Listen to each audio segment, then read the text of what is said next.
आपण देवाची क्षमा मागून पुन्हा पूजेला सुरुवात करू शकतो का? कस? गुरुजी मला माफ करा, खरंच मी मुद्दाम नाही केलं हो, मलाच नाही कळलं मी कसा पडलो.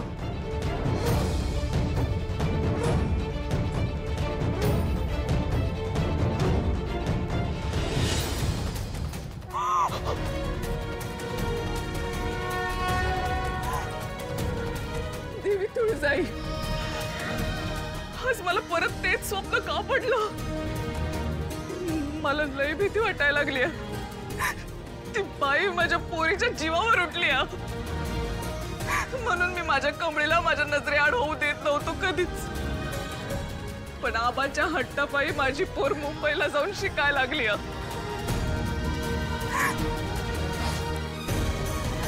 पण आता काय बी झालं ना तरी माझ्या कमळीला त्या बाईच्या हाती लागू देऊ नको, नाहीतर ती बाई माझ्या कमळीला जिवंत नाही सोडायची. आई तुळजाई, काय बी झालं तरी माझ्या पोरीचं रक्षण कर बाई. तिच्यावर लक्ष ठेव बाई, तिच्यावर लक्ष ठेव. थांब बाळा, तू माफी मागण्याची गरजच नाहीये. कदाचित देवाचीच तशी मर्जी असेल. अन्नपूर्णाताई, काहीही काळजी करू नका. ही पूजा अशीच पुढे चालू राहू शकते.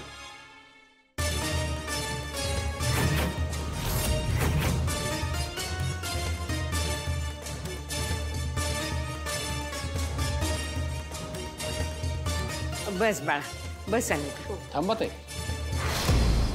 आता ही पूजा तुमच्या लहान नातीच्या हातून नाही होऊ शकत. का गुरुजी? अन्नपूर्णाताई, तुम्ही काहीही काळजी करू नका. अहो, तुमच्या नातीची काही चूक नाहीच आहे, पण देवाचीच लीला अशी आहे. थोडक्यात या पूजेचा आरंभ या मुलीच्या हातून झालेला आहे. त्यामुळे इथून पुढची पूजा देखील तिलाच करावी लागेल.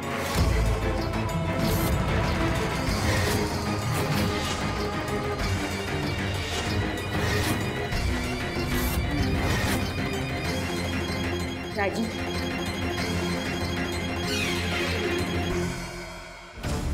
आई, गुरुजी जसं म्हणतात तसं करूया आपण.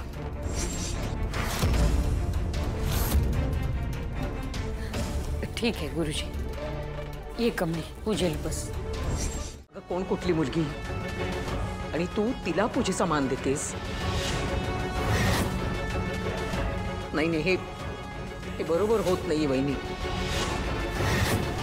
अगं, कोण कुठलीही आणि घरातल्या मुख्य पूजेचा मान तू तिला देतेस?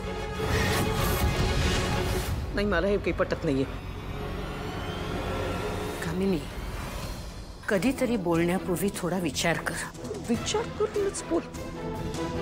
देवानीच हिची निवड केलेली आहे, तर तिला नाही म्हणणारे आपण कोण? आणि आई, तसा पण अनिकाला पूजेत बसण्यात काही इंटरेस्ट नव्हता. तसं जर असेल तर मग ही पूजा कमळीच करेल.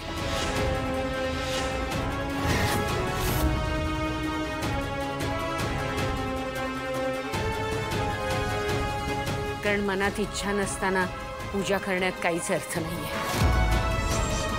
उलट कमळीने जर ही पूजा केली तर ती मनापासून होईल, श्रद्धापूर्वक होईल.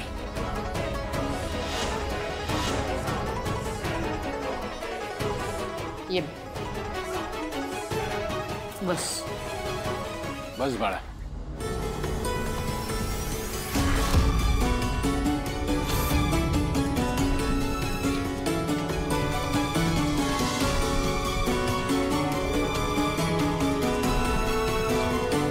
तुम्ही क्या उभे आहेत?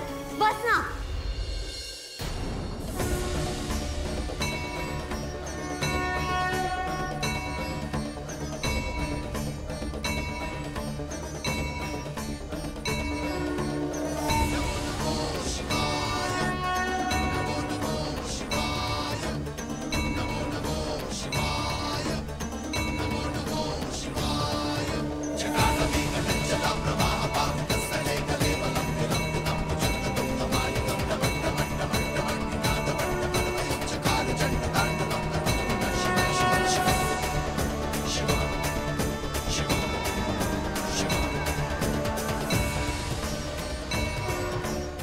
पूजा संपन्न झाली. आता फक्त एक विधी बाकी आहे. अन्नपूर्णाताई, या मुलीचा मान राखायचा म्हणून या मुलीचे पाय धुतले पाहिजेत. हां, तुम्ही तुमच्या छोट्या नातीला बोलवता का?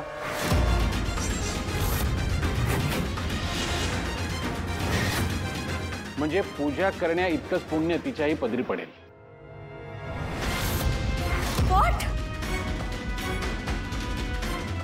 गॅस आहे, लायटर चालू आहे ना, बघतो एकदा.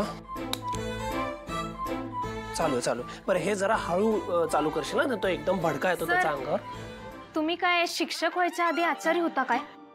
काही तिकडे जाऊन उभं राहा. अगं जावा, मला काम करू द्या लवकर. मला या सगळ्याची सवय सांगायला लागलं तरी तुम्हाला कळत नाही. ज्या गावाकडे असताना की नाही, मीच सगळ्यांचा प्रसाद करायचो. हळू सांगतोय, हळू, तिथे लक्ष दे. माहित आहे मला.